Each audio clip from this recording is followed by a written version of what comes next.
Assalamualaikum warahmatullahi wabarakatuh. Perkenalkan, saya Ina Rujana dari Universitas Negeri Jakarta, Sastra Indonesia, Fakultas Bahasa dan Seni, Angkatan 2019, yang sedang mengikuti pertukaran pelajar di Universitas Sumatera Utara.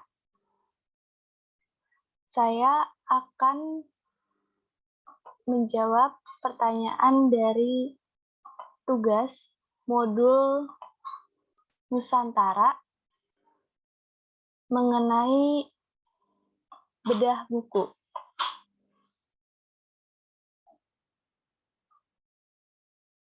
Tugasnya yang pertama, bacalah buku yang berjudul Sutasoma dari awal sampai akhir. Kedua, setelah membaca buku tersebut, ceritakan kembali tentang buku itu tersebut disertai pandangan dan komentar. Ketiga, jelaskan pula apa tema buku tersebut, bagaimana alur ceritanya, apa pesan yang diambil, dan bagaimana buku tersebut menumbuhkan rasa kebinekaan pada individu yang membaca. Kegiatan tersebut direkam di dalam bentuk video singkat dan diupload ke channel YouTube masing-masing mahasiswa. Video dibuat sekreatif mungkin tanpa meninggalkan isi cerita buku tersebut. Baik,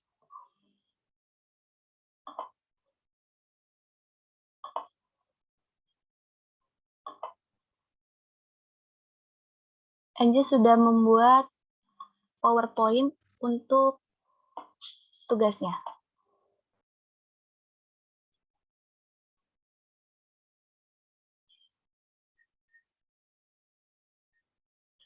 Modul Nusantara, bedah buku novel Sutasoma karya Cok Sawitri, Indah Widyana, Sastra Indonesia, FBS UNJ 2019. Dalam sebuah cerita awalan, novel Sutasoma dijelaskan adanya perselisihan tentang perebutan tahta di Kerajaan Ratnakanda. Dijelaskan kembali satu persatu watak dari anak-anak Sudasa yang menjadi pertimbangan raja selanjutnya. Beban yang disandang Raja Ratnakanda, yaitu Sudasa, adalah mengawini 3 perempuan dari 3 negeri sekutu yang semuanya berkedudukan duta negara. Sebijak apapun ketegangan akan tetap tumbuh subur di Ratnakanda. Kini adanya persaingan diam-diam telah dimulai, apalagi sikap dari anak pertama istri pertama, yaitu Nahusa, yang ingin diangkat menjadi Mahamenteri. Di sini juga Inja akan menjelaskan hal-hal yang bermakna mengenai buku novel tersebut. Yang pertama, kecerdikan dari istri pertamanya, yaitu Dewi Gauri Kalingga, yang sudah 30 tahun bersama sang raja, mengetahui betul seluk-beluk kerajaan. Nah, di sini Nahusa adalah anak dari istri pertamanya yang gigih ingin menjadi pewaris kerajaan. Di cerita novel juga secara terang-terangan Nahusa memohon ke Sudasa selaku raja. Penutup istana menutup hati. Siapa pencuri, siapa yang suci, tak ada yang pasti di dunia ini. Hanya membuat berani bicara tentang hal-hal yang menurutnya suci. Kemudian menyusuri jalan tantra. Bulan tak jauh bintang, sungguh dekat, namun hanya rumput yang memahami surga adalah rumah antara perlu, tak perlukah, tak jadi tujuan. Di sini emang benar-benar bermakna sekali kutipan ini dalam kehidupan sehari-hari. Selanjutnya, Edia akan menjelaskan tentang terjal yang dialami Jayantaka. Awalnya yaitu penjemputan Jayantaka oleh Sudasa, adanya perseteruan dengan Ratu Kanya. Jayantaka tertegun dengan materi gurunya, yaitu tentang Annamaya, Pranamaya, Manomaya, Wijnaramaya, Anandamaya. Kemudian di bulan Asji, Jayantaka diremehkan ketika mengikuti uji tarung, dikarenakan usianya masih 10 tahun, sedangkan lawannya itu sangat berat, yaitu kakak-kakaknya, yang sudah tumbuh menjadi dewasa. Nah, Dalam uji tarung tersebut ada yang namanya jentara air. Jentara air ini menjadi sejarah dengan tinta emas. Jayantaka berhasil mengalahkan kakak-kakaknya yang meremehkan dirinya sendiri. Kemudian lempar pisau atau tombak. Di sini menjadi pembuktian layaknya sang juara, tapi ada kejanggalan karena Jayantaka hampir kena pisaunya. Nah, dari kejanggalan tersebut ternyata jebakan dari Dewi Gauri, istri pertama Sudasa. Namun, sudah diketahui dan menghindari peperangan, Jayantaka seolah-olah seperti biasa saja setelah mengetahui siapa yang menjebaknya. Selanjutnya yaitu yang bermakna. Nah, di sini NJ mengutip beberapa kata yang benar-benar pas dalam kehidupan sehari-hari. Seorang pemimpin itu memiliki bakti. Nah, bakti itu kerja. Bakti kepada raja adalah bekerja. Mengurus rakyat adalah memenuhi rakyat. Kelahiran akan berakhir dengan kematian. Keabadian hanya milik Sang Hyang Kala. Di kakiku letaknya tujuan, bekerja keras Belawa. Nah, Belawa ini salah satu tokoh di novelnya yang menjadi petualang ke hutan. Singkatnya dijelaskan dalam novel, cerita Belawa memiliki keberuntungan hasil dari kerja kerasnya, yaitu menjebak dan mendapatkan 2 kijang dan 2 ayam hutan. Nah, sebelumnya Belawa ini kurang tahu untuk dihargai berapa hasil buruan tersebut. Namun, ada seorang nini yang menawarkan seharga 10 keping emas. Nah, di cerita ini juga di bab 9, cita-cita tidak hidup dalam pikiran, tetapi dalam tindakan. Ini seringkali terjadi di kehidupan kita ya, teman-teman. Contohnya adalah saya pribadi, saya jujur melihat tugas ini seperti berat sekali dalam pikiran. Karena dilihat dari halamannya saja ada 400 yang memang minggu-minggu ini adalah minggu UTS. Saya berpikir berat, takutnya tidak bisa mengerjakan tugas ini dengan maksimal. Namun, berkat kegigihan saya dan niat yang kuat, saya telah berhasil membuktikan dalam tindakan saya membaca satu persatu tiap lembarnya, jadi menghasilkan tugas ini. Jadi buat teman-teman yang masih ragu dalam pikirannya sendiri untuk menyelesaikan suatu pekerjaan, bisa kita ingat kembali di kata-kata ini ya, cita-cita tidak hidup dalam pikiran, tetapi dalam tindakan. Selanjutnya, semua bangsa, semua keyakinan di dunia tertipu oleh tujuan yang dibuatnya sendiri. Kenapa sendiri? Ya, karena itu adalah sifat manusiawi yang memiliki hawa nafsu.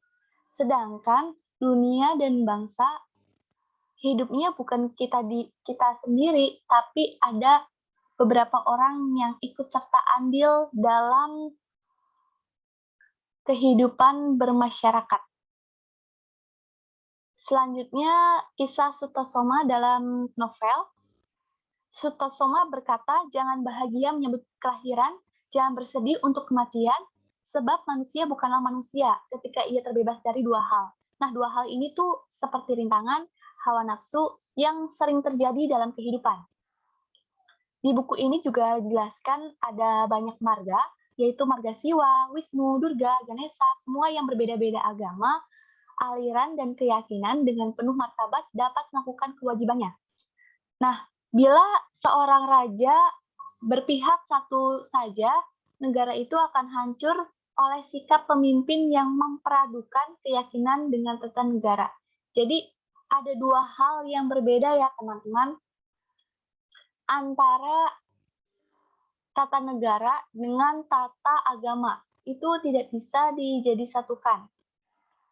Nah, di buku ini juga dijelaskan marga Buddha untuk adat kebiasaannya.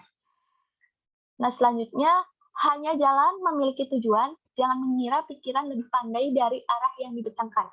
Maksudnya adalah, surga ya hanyalah rumah antara dua tipuan, untuk membuat tetap sebagai manusia atau menjadi keputusasaan yang menjadikan pensucian. Pensucian ini seperti beribadah kembali ya, teman-teman. Nah, yang bermakna dari bab selanjutnya yaitu hutan yang tak sunyi, apakah semua pencari keheningan adalah si mulia? Apakah si pengecut yang tidak berani menghadapi dunia? Maksudnya, kita orang-orang kota pasti sering berlibur ke hutan, mencari ketenangan, padahal bukan ketenangan yang kita cari, tapi penghindaran dari peristiwa yang terjadi. Bukankah begitu, teman-teman? Banyak yang healing untuk pergi ke hutan, tapi dia ternyata hanya menghindari peristiwa yang ada dalam pikirannya sendiri. Jadi kita apapun kondisinya ya kita harus tetap menerima apa yang terjadi. Nah, pada saat itu selanjutnya Jayantaka yang sudah berusia 16 tahun kembali teringat kejadian 6 tahun yang lalu. Nah, dari situ Jayantaka meneliti tata pemerintahan baru untuk kerajaannya. Di sini Jayantaka juga menjelaskan dharma agama. Salah satu seperti ketertiban ya. Tujuannya sesuai yaitu untuk ketertiban jangan sampai berbenturan antara tata krama negara dan agama. Nah, di sini juga Jayantaka percaya kepada Nahusa, kakaknya, menjadi menteri. Di sini dijelaskan adanya penobatan menteri, yaitu Nahusa juga bersumpah ke Jayantaka. Nah, kepala raja, di sini Ratna Kanda mendapatkan masa kejayaannya setelah penobatan Nahusa. Namun, konflik tidak serta-merta selesai ya, teman-teman. Di sini terjadi perdebatan kembali. Gunung penyucian semua aliran, saat itu juga Jayantaka membuka perang. Jayawijaya, salah satu musuh terkuatnya, dengan taktiknya justru gugur tewas terhempas karena kesombongan yang ada dalam dirinya yang kurang memperhatikan hal-hal kecil dari si Jayantaka. Nah, saat gugurnya Jayawijaya, Ratna Kanda menjadi kerajaan yang ditakuti oleh kerajaan-kerajaan yang lain. Nah, di sini ada cerita Sukapilu yang sangat mempengaruhi hidup saya juga, yaitu adanya pernikahan Sutasoma dan Chandrawati. Ini seperti pernikahan zaman dahulu ya, yang perjodohan itu sangat kental juga. Kenapa pengantin surga? Karena di balik ini tuh ada beberapa orang yang sangat memamerkan harta di pernikahan Sutasoma. Sutasoma juga menjelaskan kita tuh harus satu kepala, karena satu kepala itu terdapat berupa kerangka, terus bedana pengetahuan yang sinkron antara jasmani dan rohani, kemudian sana pengamat, selanjutnya sangkara, kehendak atau pengalaman, kemudian winara, kesadaran jiwa. Nah, kebinekaan di sini juga artinya yaitu yang bineka itu hendaknya tetap bineka. Walau sesungguhnya satu, namun sungguhlah sulit untuk bersatu. Bineka itu satu juga, tak ada dharma yang mendua. Perang Sutasoma dalam pikirannya, ya bukan perang yang dia cemaskan, tapi kematian yang sia-sia gugur hanya karena sebuah peperangan. Kehancuran tata krama dalam agama yang membuat dia risau juga. Di sini perang kan menjadi tanggung jawab untuk akibat dari sebab yang telah diperbuat oleh kerajaan-kerajaan dan ditumpuk bersama. Di sini Sutasoma itu menyadari betul peperangan ya. Nah, siapa yang paling bahagia? Siapa yang paling menderita? Siapa yang merindukan ketenangan? Siapa yang tak tahu kemudian apa yang paling dicari dalam hidupnya? Dari pertanyaan-pertanyaan ini disimpulkan bahwa kita hidup harus bersama meski dalam perbedaan aliran agama, suku, bahasa yang ada di Indonesia. Akhir dari novel ini sungguh luar biasa dalam hidup saya.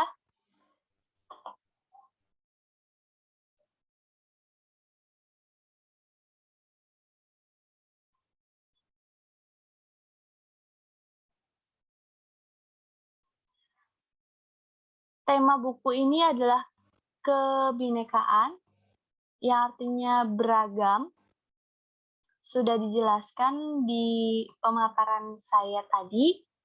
Selanjutnya pesan apa yang disampaikan sangat banyak, terutama mengenai hawa nafsu kita sebagai manusia yang kerap kali membutakan kehidupan, yaitu tentang tahta, kerajaan, pernikahan, yang semua itu memiliki peran masing-masing yang sangat berpengaruh. Dan bagaimana buku itu menumbuhkan rasa kebinekaan pada individu yang membaca. Jadi di setiap novelnya ada peristiwa-peristiwa yang bisa diambil dan dipetik maknanya dan diaplikasikan di kehidupan sehari-hari. Meskipun bahasanya terlalu berbelit-belit, tapi secara perenungan saya sendiri itu sangat bermakna.